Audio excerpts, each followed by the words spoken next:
Hello students, good morning to all of you.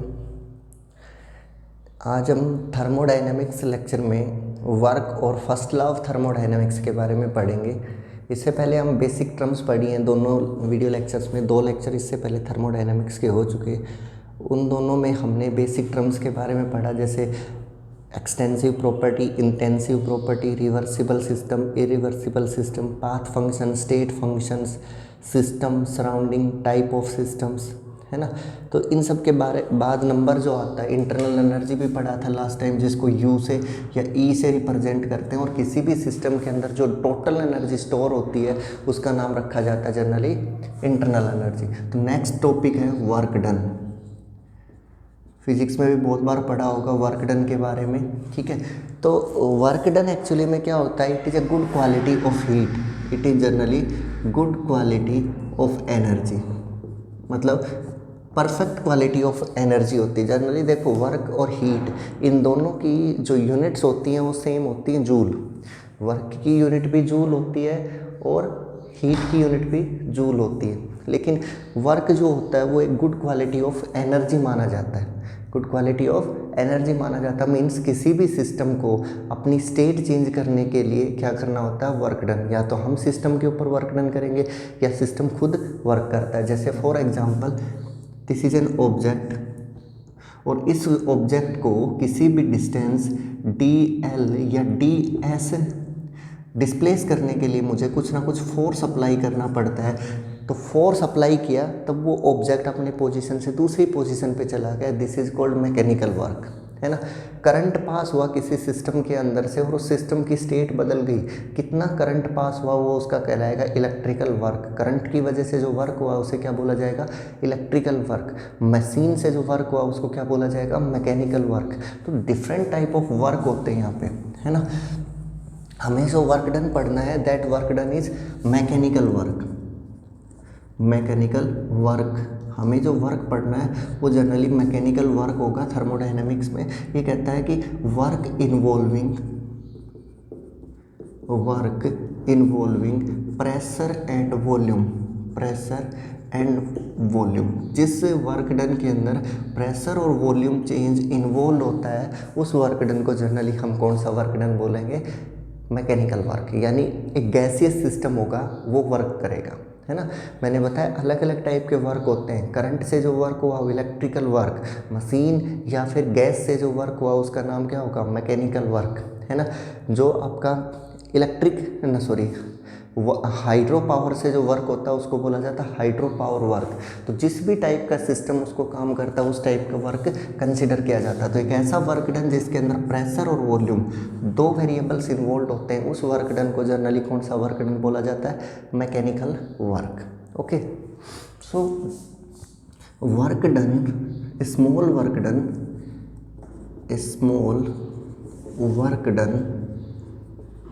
Small work done DW, ठीक है, is given by force cross displacement,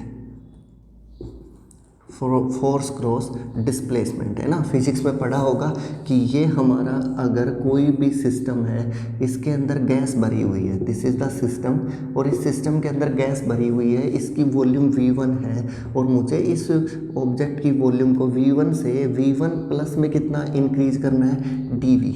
जैसे एक system है, इतनी volume है, अगर ये सिस्टम की वॉल्यूम थोड़ी सी इंक्रीज हो जाती है तो कुछ ना कुछ वर्क डन करना पड़ा सिस्टम को। या मैं इसको कंप्रेस कर देता हूँ, हमें ऊपर से क्या करना पड़ा, वर्क डन, जिससे इसकी वॉल्यूम क्या हो गई, डिक्रीज। तो वॉल्यूम को इंक्रीज या डिक्रीज करने में वर्क डन इन्वॉल्व होता है। तो कितना डिस्टेंस हमने उसको सिस्टम को चेंज किया है, डिस्प्लेसमेंट। मैंने फोर्स लगाया, उस फोर्स की वजह से सिस्टम या तो एक्सपेंड हुआ या क्या हुआ, कंप्रेस हुआ। मैंने जब फोर्स अप्लाई किया या फोर्स अंदर से लगा तो सिस्टम एक्सपेंड हुआ या फिर क्या हुआ, कंप्रेस हुआ। तो work done, small work done DW is given by force into A small displacement, ठीक है। फोर्स क्रॉस डिस्प्लेसमेंट के बराबर होता है। अब देखो, DW can be written as F cross DL या फिर DL, ठीक है। कितना डिस्प्लेसमेंट आगे गया, dV, या कितना गया, DL के बराबर। क्लियर है। कितना डिस्टेंस आगे जाता है ऑब्जेक्ट, dl, उसकी लेंथ में कितना चेंज आता है, dl। नाउ प्रेशर, क्योंकि मुझे मैकेनिकल वर्क कैलकुलेट करना है तो प्रेशर तो निकालना ही पड़ेगा। Pressure is equals to force upon area, pressure is equals to force upon area. Now force will be equals to pressure multiplied by area. सबको समझ में आ रहा है ना कि हमें निकालना है वर्क डन। वर्क डन का फॉर्मूला होता है कितना मैंने फोर्स अप्लाई किया और कितना वहाँ पे ऑब्जेक्ट मूव करके गया, कितना फोर्स अप्लाई किया एफ, ऑब्जेक्ट कितना डिस्प्लेसमेंट गया dl, तो ये बन गया एफ डॉट dl, ठीक है, एफ क्रॉस dl। अब फोर्स कितना होता है, implies force is equals to pressure into area. कहाँ से आया, प्रेशर से, प्रेशर फोर्स अपॉन एरिया होता है। इस वैल्यू को उठा के मैं यहाँ पे पुट कर देता हूँ। So dw became equals to, force की जगह पे रख दो pressure into area into displacement dl, into displacement dl, है ना। अब देखो area into length, length into breadth into height is generally known as volume.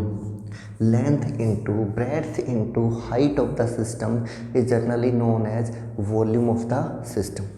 इसको जनरली क्या बोला जाता है, वॉल्यूम ऑफ द सिस्टम, है ना। तो मैं यहाँ पे कह सकता हूँ कि एरिया जो होता है किसी भी सिस्टम का, एरिया वो बराबर होता है लेंथ इंटू ब्रेड्थ। तो ये लिख सकते हो लेंथ इंटू ब्रेड्थ की जगह पे वॉल्यूम में क्या लिख सकते हो, एरिया इंटू हाइट या एरिया इंटू वन डिस्टेंस। भाई वॉल्यूम किसके बराबर होता है, length into breadth into height, और लेंथ इंटू ब्रेड्थ तो क्या होता है, एरिया। तो यहाँ पे लिख दो एरिया इंटू हाइट। तो देखो यहाँ से area into displacement, this became equals to volume. तो dw is equals to small change in volume p dv के बराबर होता है। फिर से देखो एक बार, work done is equals to force in cross displacement होता है। वर्क डन होता है वो फोर्स क्रॉस डिस्प्लेसमेंट होता है, और dw equals to F into dl के बराबर। F pressure is equals to force upon area, यहाँ से फोर्स कैलकुलेट किया तो प्रेशर क्रॉस क्या आ जाएगा, एरिया आ जाएगा, और dw बराबर आ जाएगा pressure cross area cross dl। Area into distance, length into breadth into height, area length into breadth, और ये क्या हो गई height. This became equals to volume of the system, small change in volume.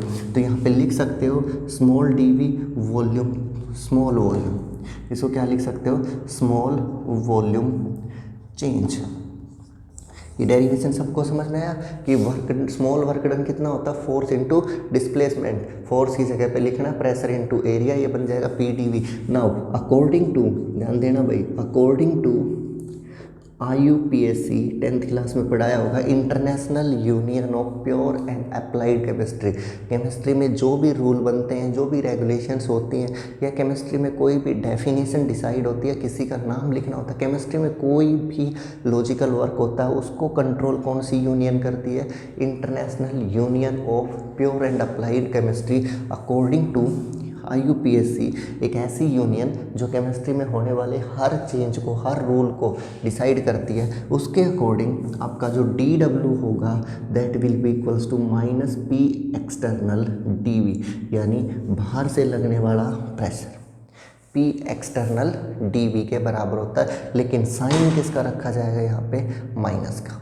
Clear है, sign किसका होगा यहाँ पे, माइनस का। dw is equals to minus p external dv। External pressure generally यहाँ पे काउंट किया जाता है। ध्यान से देखना भाई, PdV होता था, उसकी जगह पे मैंने साइन कन्वेंशन के लिए यहाँ पे किसका यूज किया है, माइनस का। फॉर साइन कन्वेंशन इसका किसका यूज किया जाएगा यहाँ पे, माइनस साइन। वर्क डन के आगे साइन किसका लगाया जाएगा, माइनस का, just for the sign convention. तो work done, small work done will be equal to minus PdV। Integrate the equation, integrating the equation, equation को मैंने क्या कर दिया, इंटीग्रेट।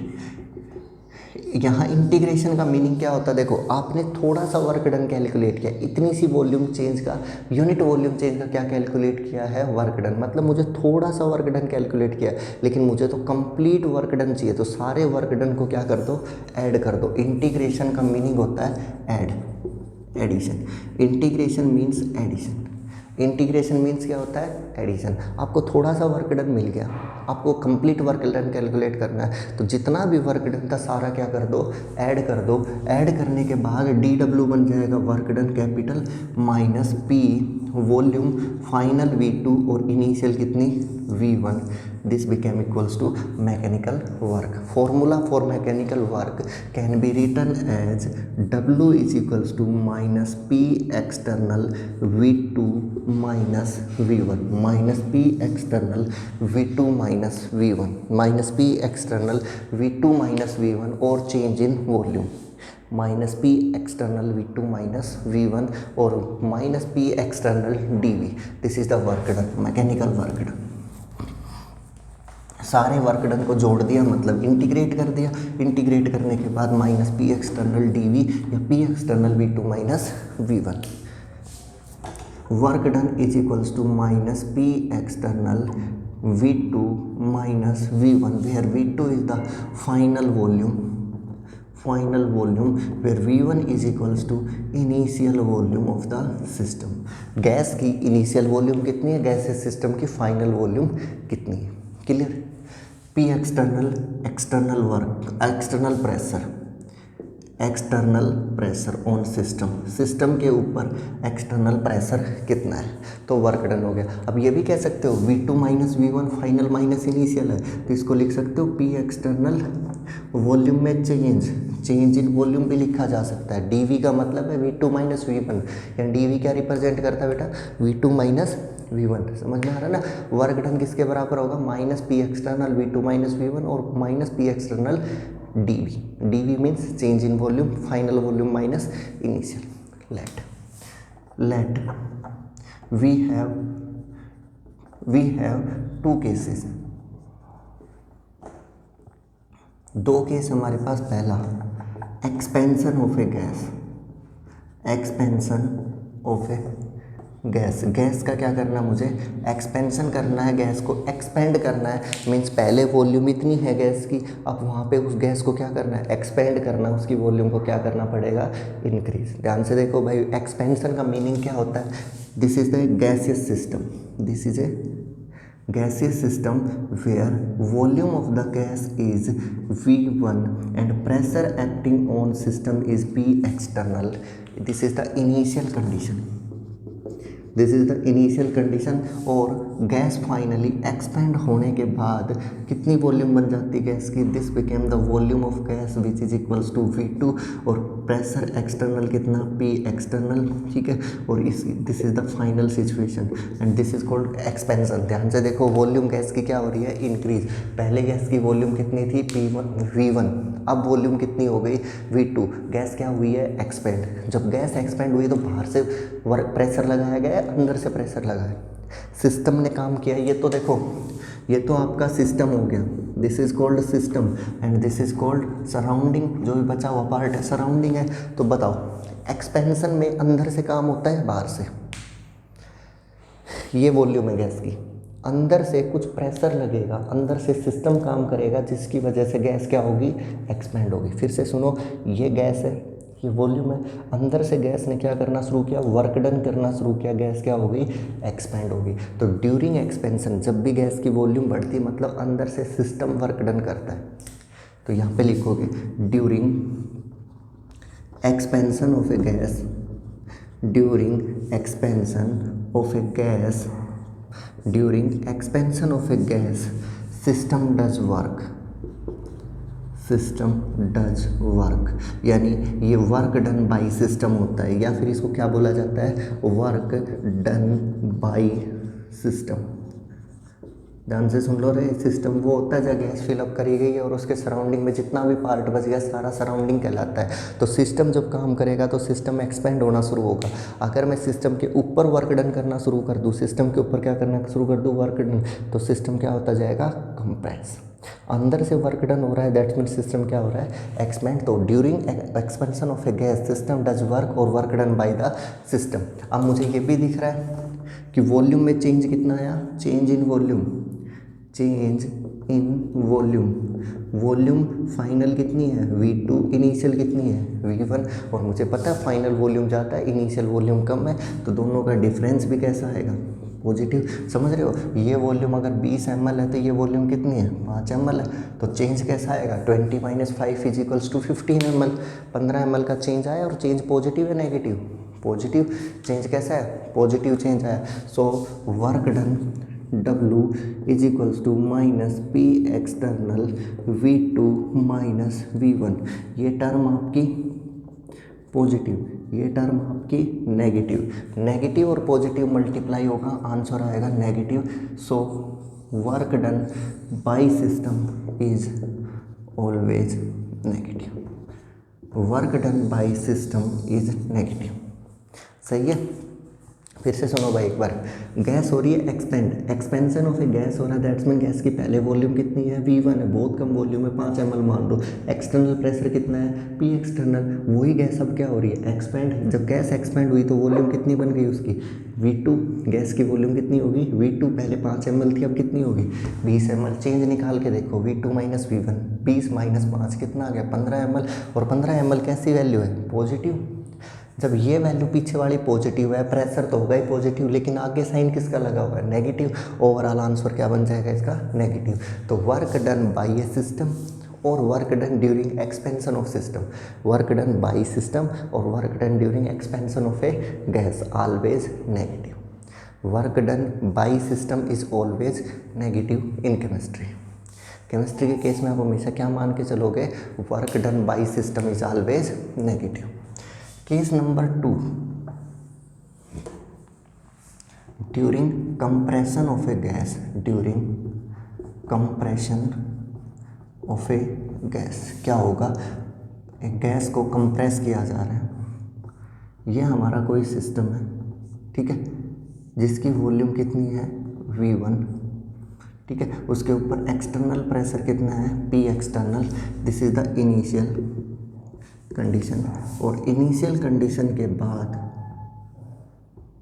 ठीक है ऊपर से प्रेशर लगा के गैस को फाइनल प्रेस सिस्टम पे पहुंचाया, और गैस की वॉल्यूम हो गई V2, और प्रेशर कितना है P एक्सटर्नल, ये इसका सिस्टम है, ये इसका सिस्टम है, और बाहर बची हुई सारी चीज़ें क्या है उसकी सराउंडिंग काउंट होती है। अब देखो सिस्टम ने काम किया है या सराउंडिंग ने, ये कह रहा है कि गैस को कंप्रेस किया गया था, पहले वॉल्यूम इतनी थी, ऊपर से कुछ प्रेशर या फोर्स लगा होगा जिसकी वजह से गैस क्या हो गई कंप्रेस हो रही है, तो एक्सटर्नल वर्क डन हो रहा है, यहाँ पे बाहर से क्या किया जा रहा है वर्क डन किया जा रहा है, गैस इतनी वॉल्यूम की थी, गैस को कंप्रेस कर दिया गया, वॉल्यूम कम हो गई, तो सिस्टम काम कर रहा है सराउंडिंग, सराउंडिंग काम कर रहा है, क्योंकि सराउंडिंग ने ऊपर से फोर्स लगाया जिसकी वजह से गैस की वॉल्यूम क्या हो गई डिक्रीज हो गई। समझ में आ रहा है, एक्सपेंड हो रहा है तो सिस्टम काम कर रहा है, और सराउंडिंग काम कर रहा है तो सिस्टम क्या हो रहा है compress.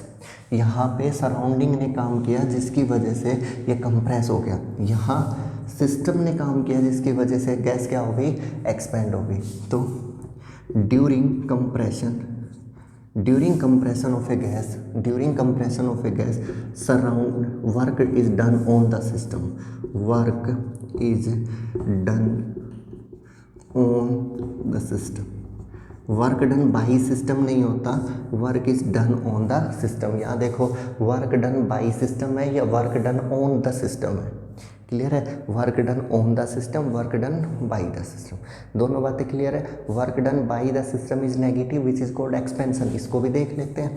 Change in volume, change in volume, change in volume होगा V2 - V1, और V2 - V1 यहाँ पे वॉल्यूम पहले 20 ml है, घट के आ गई 5 ml, तो घटा लो 5 ml - 20 ml, आंसर कैसा आया negative, change in volume negative आ गया। यहाँ पे चेंज इन वॉल्यूम कैसा आता था पॉजिटिव। नाउ वर्क डन निकाल लो, वर्क डन का फॉर्मूला क्या निकला था -P एक्सटर्नल V2 - V1 या -P एक्सटर्नल dV लिखवाया था, अब ये dV या V2 - V1 पॉजिटिव है या नेगेटिव है, V2 - V1 वाली टर्म या dV वाली टर्म यहाँ पे कैसी आ रही है नेगेटिव, आगे ऑलरेडी एक नेगेटिव लगा हुआ है, ये नेगेटिव दोनों मल्टीप्लाई होके क्या हो गया positive.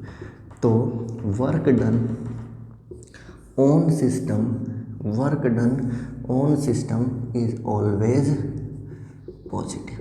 Work done by system is always negative. दो स्टेटमेंट्स है, वर्क डन बाई सिस्टम और expansion is negative. Work done on system और compression work is positive. On system positive, by system negative, compression positive, expansion negative. Compression positive, expansion negative, work done by system negative, on system positive. ये work done था, mechanical work done. इसका formula -P external dV या -P external V2 -V1 external pressure P external की form में count किया जाता है. Okay.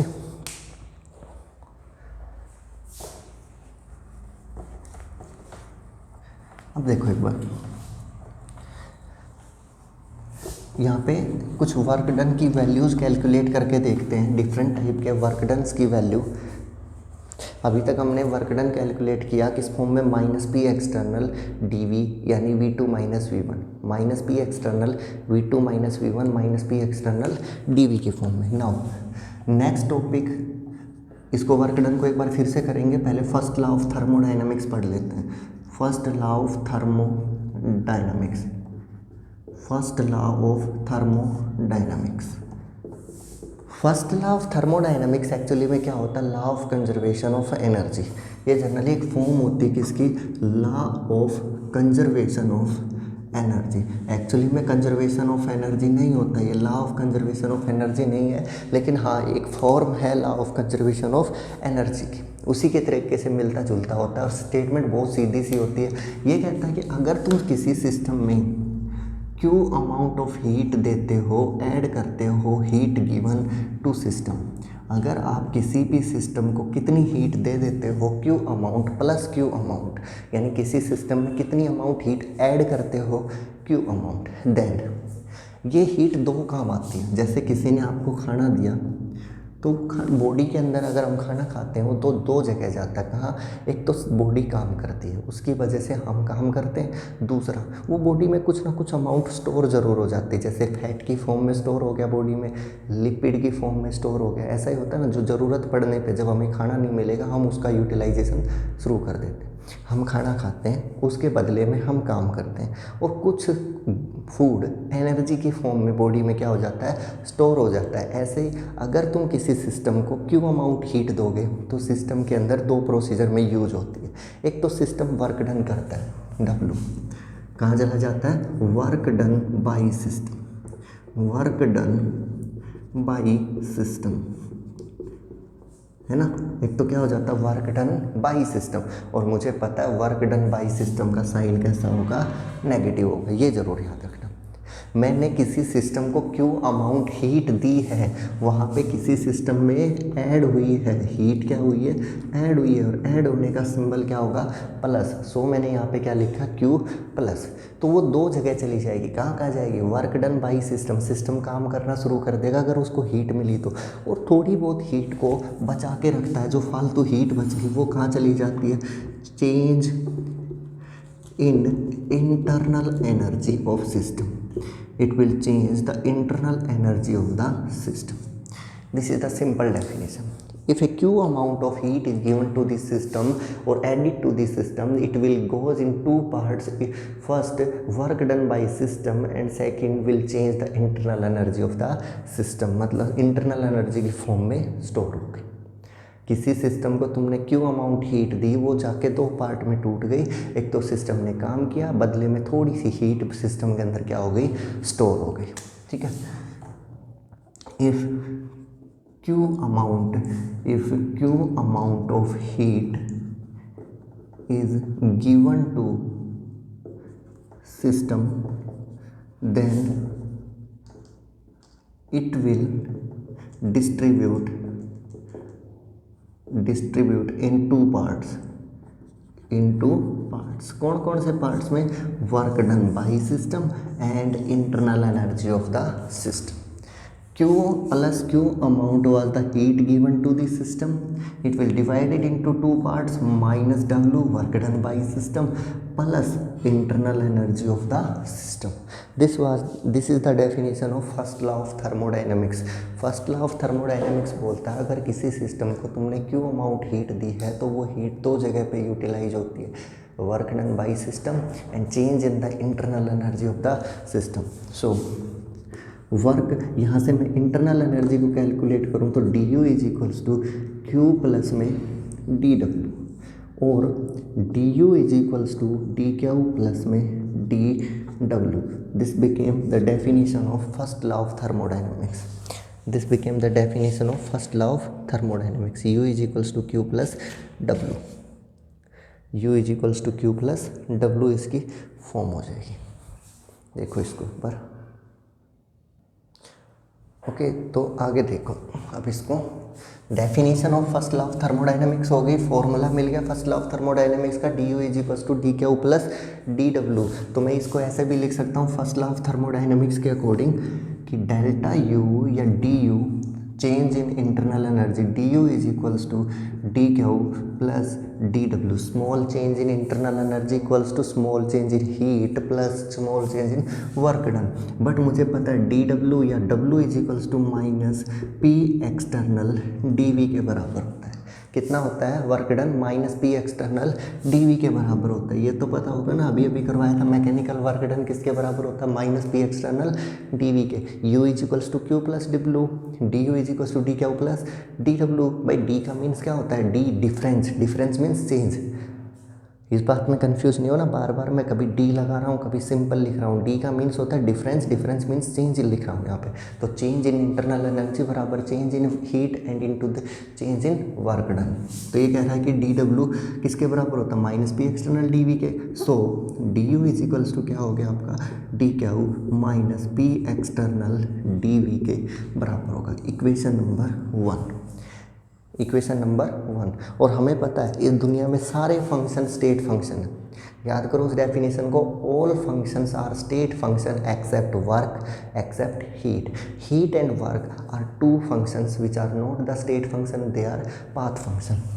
Work and heat are path function and remaining all functions are state function. जैसे like D U आपका कैसा होगा? स्टेट फंक्शन होगा. कोई आपसे और कोई फंक्शन दे दे, प्रेशर स्टेट फंक्शन होगा, टाइम स्टेट फंक्शन होगा, टेम्परेचर स्टेट फंक्शन होगा. सिर्फ कौन नहीं होगा? Work done and heat of the system. Heat and work are two path function, remaining all are state function. Clear? सिर्फ वर्क और हीट को छोड़ के बाकी सारे फंक्शन आपके कैसे होंगे? State function. अब देखो now case 1, we have an isochoric process. अब याद करो इस प्रोसेस को, आइसोकोरिक प्रोसेस कौन सा होता है? लिखवाए थे 4 टाइप के process, isothermal process, isochoric process, isobaric process और एडियाबैटिक प्रोसेस. आइसोथर्मल जहाँ टेम्परेचर का चेंज 0 हो, आइसोकोरिक जहाँ वॉल्यूम का चेंज 0 हो, आइसोबारिक जहाँ प्रेशर का चेंज 0 और आइसो एडियाबैटिक जहाँ हीट का चेंज 0 हो. आइसोथर्मल जहाँ चेंज इन टेम्परेचर, डी का मतलब difference, T means temperature change 0. Isochoric जहाँ वॉल्यूम का चेंज 0 हो, आइसोबारिक जहाँ प्रेशर का चेंज 0 हो, एडियाबैटिक जहाँ पे डी क्या हो 0. तो case number 1 we have isochoric process. Isochoric means volume change is 0. Isochoric means change in volume is 0. Copy में देखो लिखवाया था डी वी बराबर 0, मतलब आइसोकोरिक प्रोसेस है. Equation number 1 by first law of thermodynamics, या सिंपली लिखो by first law of thermodynamics के फर्स्ट लॉ से हम क्या सीखते हैं? देखो D U is equals to D Q minus P D we, और डी वी तो यहाँ पे 0 बताया जा रहा है, तो डी यू किसके बराबर आ गया? D Q. और इस डी क्यू के नीचे क्या लिख दिया मैंने? वी, है ना. डी क्यू के नीचे क्या लिख दिया? वी लिख दिया. इस बात का मीनिंग समझो क्या है. अगर आपने सिस्टम को हीट दी, कितनी हीट दी? क्यू अमाउंट हीट दी, डी क्यू अमाउंट हीट दी, लेकिन सिस्टम ने बदले में कितना काम करके दिया? अगर आपका डी वी 0 है तो वर्क डन किसके बराबर? Minus P external D V के बराबर. बट डी वी तो 0, वर्क डन कितना हुआ? 0. सिस्टम को तुमने हीट दी, सिस्टम की वॉल्यूम में कितना चेंज आया, 0। सिस्टम ने काम कितना किया, 0, कुछ काम ही नहीं किया। सारी एनर्जी कहाँ होगी, स्टोर होगी फैट की फॉर्म में। बॉडी को खाना दिया तुमने, बॉडी को खाना दिया, खाना देने के बाद बॉडी से तुमने वर्कआउट कितना करवाया, 0। सारा फूड क्या हो रहा है, स्टोर हो रहा है, थोड़े दिन में ये हो जाएगा, है ना, मोटा हो जाएगा। तो यही कह रहा है कि अगर आपने सिस्टम को कितनी हीट दी, कितनी हीट दी सिस्टम को, DQ, लेकिन बदले में वर्क डन कितना हुआ सिस्टम का, 0, क्योंकि वॉल्यूम में चेंज तो दिखा ही नहीं, वॉल्यूम तो चेंज नहीं हुई, 0, काम तो उसने किया ही नहीं। काम नहीं किया तो सारी हीट कहाँ चली जाएगी, इंटरनल एनर्जी की फॉर्म में। Heat given DQV, heat given at constant volume, that means DQV is equals to, ठीक है, equals to change in internal energy, समझ में आई बात। अगर किसी सिस्टम को तुमने हीट दिया और सिस्टम ने बदले में कोई काम नहीं करके दिया तो सारी हीट कहाँ चलेगी, इंटरनल एनर्जी की फॉर्म में, that is become equals to DU। इस बात को भी ध्यान रखना भाई, इस बात को ज़रूर ध्यान रखना कि सिस्टम को तुमने हीट दी लेकिन सिस्टम ने कोई काम ही नहीं करके दिया, नहीं काम करके दिया तो सारी एनर्जी कहाँ गई, इंटरनल एनर्जी की फॉर्म में। केस नंबर सेकेंड, इस केस में क्या कह रहा है, we have an adiabatic process,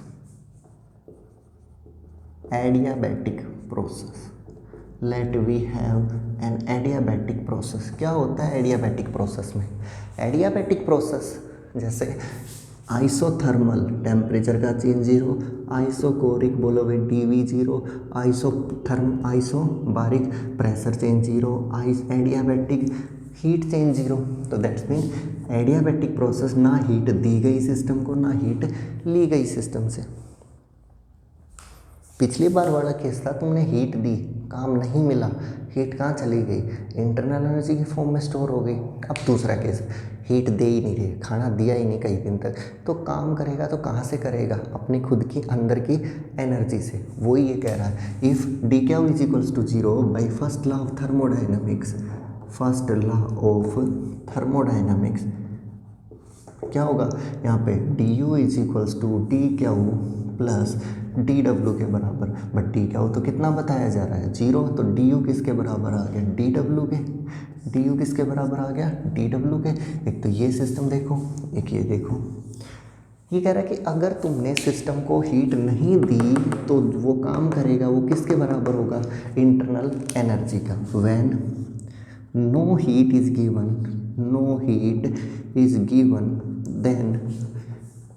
then work done by system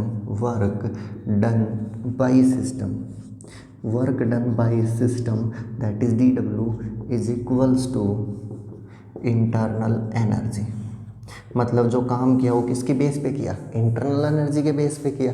अगर सिस्टम ने काम किया है लेकिन सिस्टम को तुमने हीट नहीं दी तो सिस्टम कहाँ से काम करेगा, जो एनर्जी स्टोर थी उससे काम करेगा। जैसे आपने काम किया लेकिन आपको खाना नहीं मिला तो आपने कहाँ से कर दिया वो काम, आपने काम कर दिया अपनी अंदर की इंटरनल एनर्जी जो स्टोर थी। और अगर लगातार ऐसा ही चलता रहा कि खाना नहीं दिया जाए, सिस्टम से ही वर्क करवाया जाता है तो सिस्टम का टेम्परेचर एक दिन फॉल हो जाता है।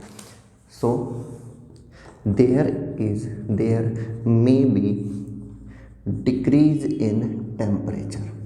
ऐसी एडियाबैटिक कंडीशंस में तुम उससे काम करवाओगे, सिस्टम से वर्क डन बाई सिस्टम हो रहा है। किस कंडीशन में हो रहा है काम, एडियाबैटिक में, तो थोड़ी देर बाद टेम्परेचर सिस्टम का क्या हो जाएगा, डिक्रीज हो जाएगा। इन दोनों बातों को समझो, बहुत इंपॉर्टेंट चीज़ें हैं दोनों, कि जब आइसोकोरिक प्रोसेस है, जब वॉल्यूम में चेंज 0 है, सिस्टम ने कोई काम ही नहीं किया और तुमने हीट दे दी कितनी, DQ, तो सारी हीट किस फॉर्म में चली गई, इंटरनल एनर्जी की फॉर्म में। DU इज इक्वल्स टू क्या बन गया, DQ। दूसरी साइड कह रहा है प्रोसेस एडियाबैटिक है, हीट नहीं दी तो फिर भी काम तो करना पड़ रहा है। वो काम किससे किया, इंटरनल एनर्जी से। तो इन दोनों बातों को समझो, DU is equals to DQV और DU is equals to DW। DU is equals to DQV जब आता है जब केस 1 हो आइसोकोरिक हो, DU DW के बराबर तब आता है जब एडियाबैटिक प्रोसेस हो, है ना। ओके, तो इंटरनल एनर्जी, वर्क डन और हीट का relationship, that is first law of thermodynamics, D U is equals to D Q plus D W. समझ में आ गया? इसमें दो केस बनाए, एक बार हीट का चेंज जीरो रख लिया, एक बार वॉल्यूम का चेंज जीरो रखा, यानी दोनों कंडीशंस को अप्लाई करके देखा, एक बार वॉल्यूम चेंज जीरो और एक बार हीट का चेंज जीरो। यानी ओवरऑल बात ये है, हमारे पास कौन कौन से फॉर्मूले आ गए, इन फॉर्मूलों का यूज़ करके हम न्यूमेरिकल कैलकुलेशंस करेंगे। देखो पहला फॉर्मूला आज मैंने पढ़ा है, work done minus P external V2 minus V1 और dV के बराबर। दूसरा फॉर्मूला पढ़ा है U is equals to Q plus W और DU is equals to DQ plus DW। Third formula मैंने पढ़ाया DU is equals to DW, DU is equals to DW if DQ is equals to 0। Fourth मैंने पढ़ाया DU is equals to DQV if DV is equals to 0। तो इसी system को लेके आगे बढ़ते हैं। किसको? DU is equals to DQV। Heat दी गई सिस्टम को, किस पे दी गई? कांस्टेंट वॉल्यूम पे। This is known as change in internal energy. ये कह रहा है if DV is equals to 0, system को हीट दी गई तब वॉल्यूम में चेंज जीरो था, then DU was equals to DQV और QV is equals to DU। किसी सिस्टम को हीट दो लेकिन वॉल्यूम में चेंज कितना रखो? जीरो रखो, तो उस टाइम पे जो हीट दी जाती सारी इंटरनल एनर्जी में कन्वर्ट हो जाती है। In the same way when heat is given to system, यानी सिस्टम को हीट दी गई या सिस्टम में हीट का चेंज किया गया, दी भी गई या निकाली गई, हीट को सिस्टम में चेंज किया गया, देन एट कांस्टेंट प्रेशर, ध्यान से देखना रे, एट कांस्टेंट प्रेशर मतलब dP is equals to 0। At constant pressure system को हीट दी गई है और सिस्टम को हीट कहाँ दी गई है? कांस्टेंट प्रेशर पे हीट दी गई है, then DV is equal DV 0, DQP के बराबर, DU become equals to heat given at constant pressure is represented like DQP, क्योंकि DQV होता है heat given at constant volume, that will be equals to a new function which is known as H और enthalpy function, और QP is equals to H constant pressure will equals to a new function H which is known as enthalpy of system, which is known as enthalpy of system, energy of system, not the internal energy, simply enthalpy। फिर से सुन लो, heat constant volume पे दी गई तो internal energy कहलाती है, heat constant pressure पे दी गई तो क्या कहलाएगा? Enthalpy. This is a new function enthalpy H, this is the new function H। लेकिन कब वैलिड होता है? जब वो कांस्टेंट प्रेशर पे बात करता है। तो at constant pressure heat given to this system is equals to the enthalpy of the system. याद हो जाएगा कि कांस्टेंट वॉल्यूम पे अगर हीट दी गई है तो वो इंटरनल एनर्जी है, कांस्टेंट प्रेशर पे अगर हीट दी गई है तो वो क्या है? एंथैल्पी है। तो दो फंक्शन हो गए, एक इंटरनल एनर्जी और एक एंथैल्पी। और हाँ, ये भी एक कैसा फंक्शन होगा? State function. This is also state function, क्योंकि पाथ फंक्शन तो दो ही है, वर्क और हीट। सिर्फ दो ही फंक्शन आपके वर्क और हीट फंक्शन को छोड़ के सारे फंक्शन आपके स्टेट फंक्शन होते हैं। तो H भी आपका क्या होगा? State function. पेपर में पूछ ले what is the difference between H and U। H is known as internal energy, U is known as internal energy, H is known as enthalpy, U is known as internal energy which may be represented by E, और H is known as enthalpy of system, system की enthalpy होता है। It is defined at constant pressure, it is defined as heat at constant pressure, it is defined as heat at constant volume, it is at constant pressure. तो that mean ये pressure का function होगा, ये function किसका होगा? Volume का।